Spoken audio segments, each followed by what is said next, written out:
Good morning बच्चों, good morning. आज हम लोग देख रहे हैं कि कौन कौन से वनस्पतियों के प्रकार होते हैं। How many type of natural vegetations. ये नेचुरल वेजिटेशन जो है वनस्पतियां हमारे देश में कितनी है।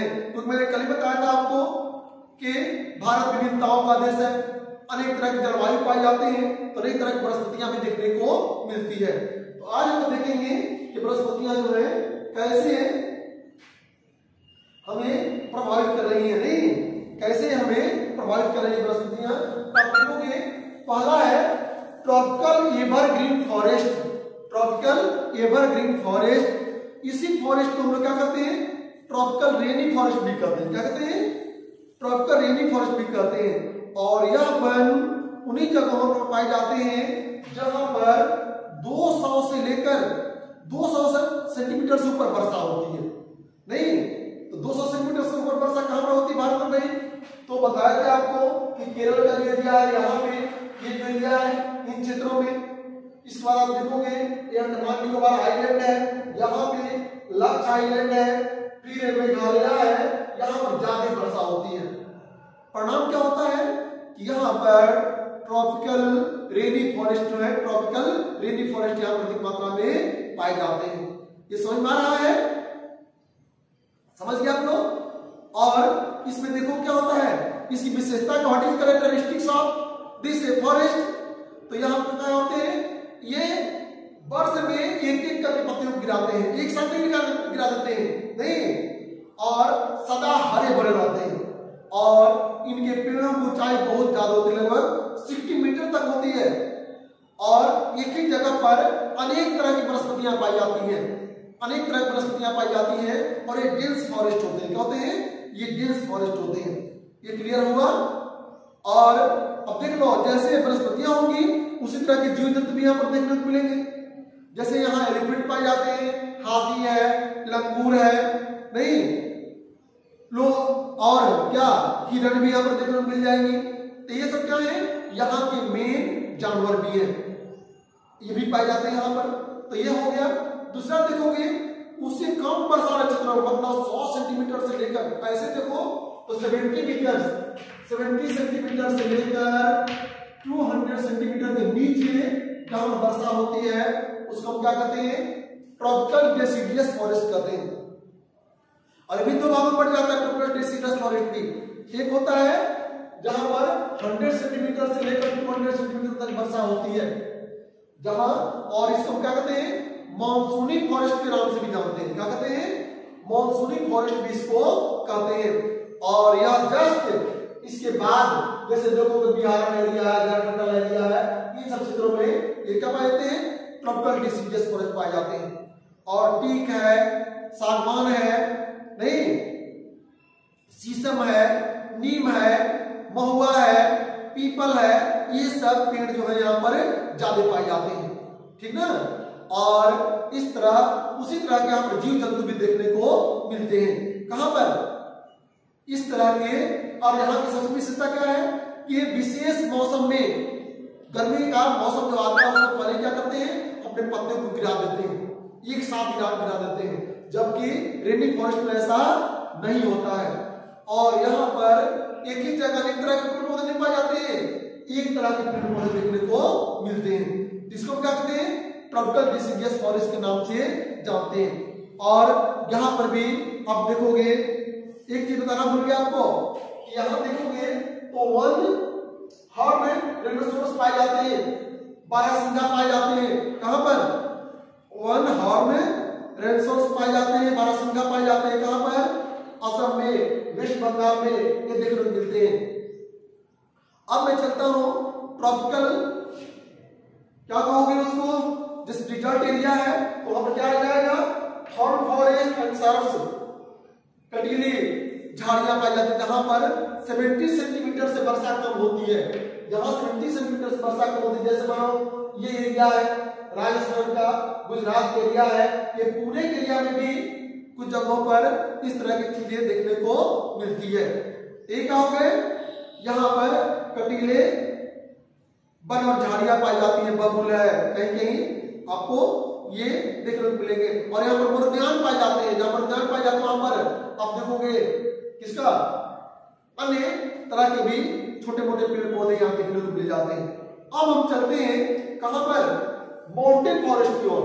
ये माउंटेन फॉरेस्ट क्या भाई, तब देखोगे कि ये क्या हो गया, हिमालय का जो एरिया देखो यहाँ से लेकर यहाँ तक, यहाँ पर विभिन्न तरह के जिस तरह का यह है उस तरह के पेड़ पौधे पाए जाते हैं।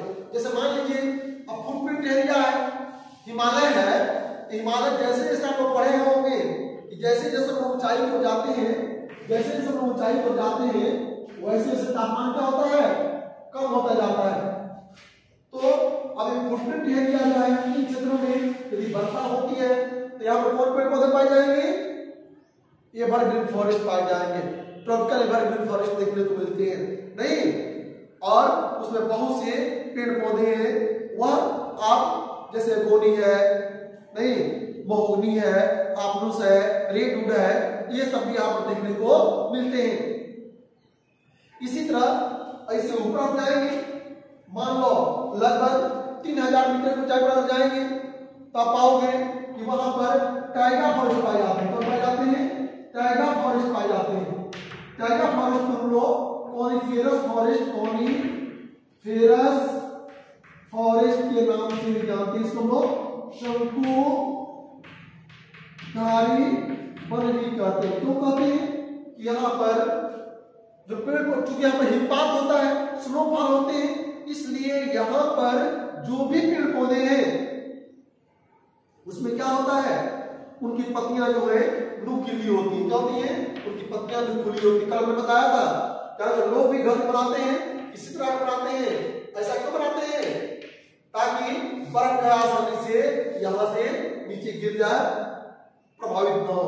तो यहाँ पर कोनिकल फॉरेस्ट पाए जाते हैं। और ये भी क्या है, सदाबहार वन का ये एक महत्वपूर्ण पार्ट है, हिस्सा है, ठीक ना। इसको टेम्परेट फॉरेस्ट भी कह सकते हैं। और जब इसके ऊपर जाते हैं आप देखोगे जहां पर बर्फी बर्फ रहता है तो वहां पर काई, लाइकेन, शैवाल इस तरह के क्या पाए जाते हैं, या कहीं के फूल पत्तियां थोड़ी दिखाई देती, इसको लोग कहते हैं टुंड्रा फॉरेस्ट। क्या कहते हैं, टुंड्रा फॉरेस्ट के नाम से जानते हैं। क्या कहते हैं, टुंड्रा फॉरेस्ट कहते हैं, ठीक ना। टुंड्रा फॉरेस्ट के नाम जानते हैं, जैसे टुंड्रा वन भी इसको हम कहते हैं। इस तरह आप देखोगे कि हमारे यहाँ क्या है, इस तरह ये पेड़ पौधे जो है फैले हुए। दूसरा क्या है, अगला देखोगे तो मैंग्रोव फॉरेस्ट। मैंग्रोव फॉरेस्ट वही पाए जाते हैं जहां पर क्या हो, डेल्टाई एरिया, जिसमें डेल्टा एरिया है, सुंदरबन का जो डेल्टा है यहाँ पर ये है। फिर आप देखोगे यहाँ महानदी का डेल्टा है, यहाँ जो गोदावरी है, कृष्णा है, कावेरी है। तो जहां पर ज्वार भाटे का जो एरिया, जहां सिल्ट पाए जाते हैं, मड पाए जाते हैं, वहां पर बड़े एक तरह के मैंग्रोव प्रकार के पेड़ पौधे पाए जाते हैं, जिसकी जड़ क्या होती है, चारों तरफ फैले रहते हैं। अब बुक्स में आपको ये दिखाया गया है, देख लो कैसे ये फैले होते हैं, देख लो नहीं है, इस तरह के फैले होते हैं। और यहाँ पर जो पेड़ पौधे पाए जाते हैं उसमें आप पाओगे कौन सा होता है, सुंदरी नामक जो पेड़ पौधा है, कौन, सुंदरी नामक एक पेड़ है जो बहुत हार्ड होता है, टिकाऊ होता है, जल्दी सड़ता नहीं है, उसे नाव भी बनाई जाती है। और उसी के नाम पर इस डेल्टा का नाम क्या पड़ गया, सुंदरबन डेल्टा, इसका नाम पड़ गया। अब आप देखेंगे कि हमारे यहाँ अनेक तरह के, ये समझ में आया बेटा, ये मैंग्रोव फॉरेस्ट कहाँ पाए जाएंगे। अभी बताया कि अगर परीक्षा में आ जाए कि भाई एवरग्रीन फॉरेस्ट कहाँ पाए जाते हैं, तो हम यहाँ दिखा सकते हैं, तमिलनाडु में दिखा सकते हैं, केरल में दिखा सकते हैं, कि नॉर्थ ईस्ट एशिया का एरिया दिखा सकते हैं, नहीं, नॉर्थ ईस्ट जो हमारा एरिया है, कौन, असम, अरुणाचल प्रदेश, नागालैंड में सबका एरिया में भी। उसी तरह ट्रॉपिकल जो फॉरेस्ट है उसको दिखला सकते हैं, कहां पर जो है हमें शुष्क झाड़ियां पाई जाती हैं, ये दिखला सकते हैं। मैंग्रोव फॉरेस्ट कहां पाए जाते हैं, ये भी परीक्षा में ऐसे पूछे जा सकते हैं। अब देखोगे हमारे देश में एक नहीं अनेक तरह के जीव जंतु पाए जाते हैं। जब बताया था एनिमल की जाति कितनी 89,000 बताया था ना। उसी तरह यहाँ पर 1200 स्पीसीज ऑफ बर्ड्स, अनेक तरह के बर्ड भी पाए जाते हैं, कुछ माइग्रेटरी बर्ड्स भी होते हैं। उसी तरह से देखोगे यहाँ फिश की भी, मछलियों की भी अनेक प्रजातियां हैं जो हमारे इनलैंड वाटर में, नदियों में और समुद्र के माध्यम से पकड़ी जाती है। और यहाँ पर विभिन्न तरह के या क्या कहोगे मेडिसिनल प्लांट्स भी है जिससे मेडिसिन प्राप्त करते हैं। और सरकार ने ये जितने भी हैं हमारे रक्षक हैं, लेकिन आज हम क्या कर रहे हैं, जैसा कि हमने बताया था आप लोगों को कि हम लोग इसको काट डाले हैं, आज काटते जा रहे हैं। और आज ये जीव जंतु पेड़ पौधे जो है आज एक्सटिंक्ट हो रहे हैं, समाप्त होते जा रहे हैं। इनको बचाने के लिए हमारी सरकार ने अनेक प्रयास किए हैं, लोग भी प्रयास कर रहे हैं और अनेक जगह क्या बनाए गए हैं, नेशनल पार्क